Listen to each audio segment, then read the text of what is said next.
치아의 가장 큰 특징 중 하나가요. 치아는요, 빠진 곳으로 움직이려는 성향이 있습니다. 즉, 치아는요, 편한 곳으로 이동하려는 습성 때문에 앞치아가 빠지면 위아래 대합치가 없을 경우는 그러다 보니까 임플란트를 하고 싶어도 차후 못하는 경우가 생길 수 있습니다. PD님, 저희 개원 이후에 지금까지 임플란트 심은 개수 몇 개인지 아세요? 차트 기록상으로 3,000가량 되네요.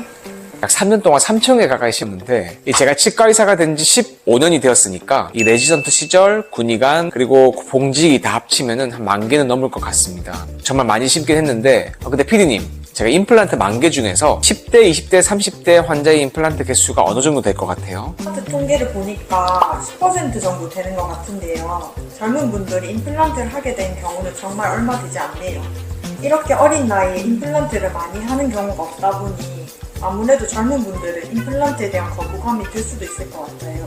맞습니다. 되게 10대에서 30대 분들의 경우 어린 나이에 임플란트를 하게 된다고 생각을 하시죠. 이제 그런 경우에 차후 임플란트가 문제가 생겼을 때 그 다음은 어떻게 되는지에 대해서 걱정을 많이 하시더라고요. 그래서 오늘 제가 준비했습니다. 10대, 20대, 30대 분들 임플란트 할 때 주의사항하고 고려할 점, 그리고 젊은 나이에 임플란트를 하고 나서 차후 탈이 나게 되면 그 다음 방법은 어떻게 되는지에 대해서 제가 궁금증을 해결해 드릴 겁니다. 영상 1분만 딱 집중해서 봐주세요.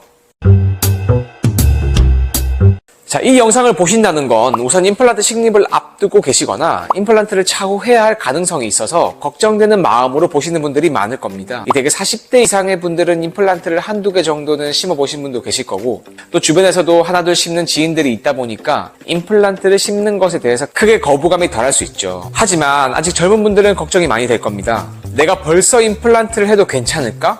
그리고 임플란트도 수명이 있다던데 어린 나이에 심게 되면 차후 임플란트가 탈이 나면 그때는 어떻게 해야 되지? 하고 말이죠.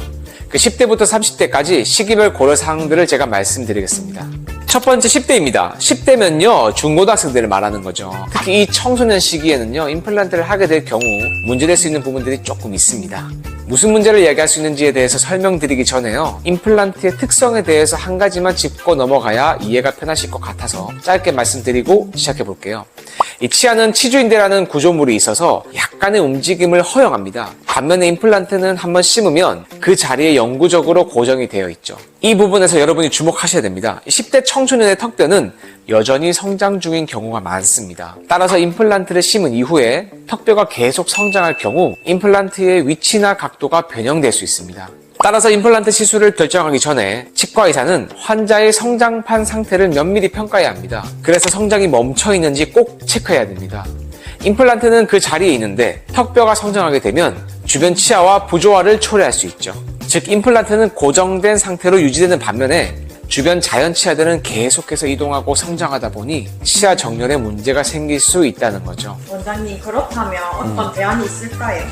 첫 번째로는 임시치아 사용을 고려해 볼 수 있습니다. 이 성장이 완료될 때까지 임시치아를 사용하는 것이 좋은 대안이 될 수 있는데요. 임시치아는 틀니나 브릿지 형태로 제작해서 그 공간을 유지해주면 됩니다. 이 임시치아는 성장하고 임플란트를 시술할 때까지 사용하시면 되고요. 이 10대 시절에 임플란트가 무조건 안 되는 건 아닙니다. 이 성장 정도를 정확하게 평가해서 진행한다면 큰 무리가 없기 때문에 다니시는 치과에서 상의를 해보시길 바랍니다.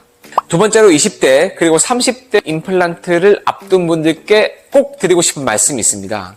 사랑니 그리고 위쪽 가장 뒤쪽 어금니를 빼신 경우를 제외하고는 반드시 임플란트를 하시는 것이 좋습니다. 저는 치아를 살리기 위해 노력하는 치주과 전문의이고요.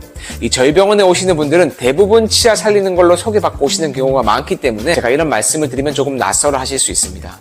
그럼에도 불구하고 제가 이렇게까지 말씀드리는 이유는요, 20대 때 치아를 빼고 그냥 방치하다가 차후 교합이 다 틀어지고 임플란트를 더 많이 심게 되는 경우를 제가 워낙 많이 봐왔기 때문에 그렇습니다.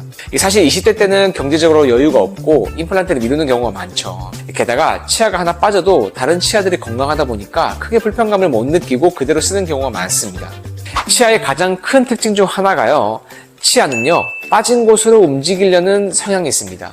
즉, 치아는요, 편한 곳으로 이동하려는 습성 때문에 앞치아가 빠지면 앞으로 쓰러지고 위아래 대합치가 없을 경우는 아래 치아는 위로 솟구치고 위에 치아는 아래로 내려오려고 하죠. 그러다 보니까 임플란트를 하고 싶어도 참 못하는 경우가 생길 수 있습니다. 이런 치아 이동은요, 단기간에 발생하기보다는 천천히 장기간에 거쳐서 발생하기 때문에 환자분들은 크게 인지를 못하고 계시다가 10년, 20년 뒤에 임플란트를 하려고 했는데 못하는 경우가 생길 수 있죠.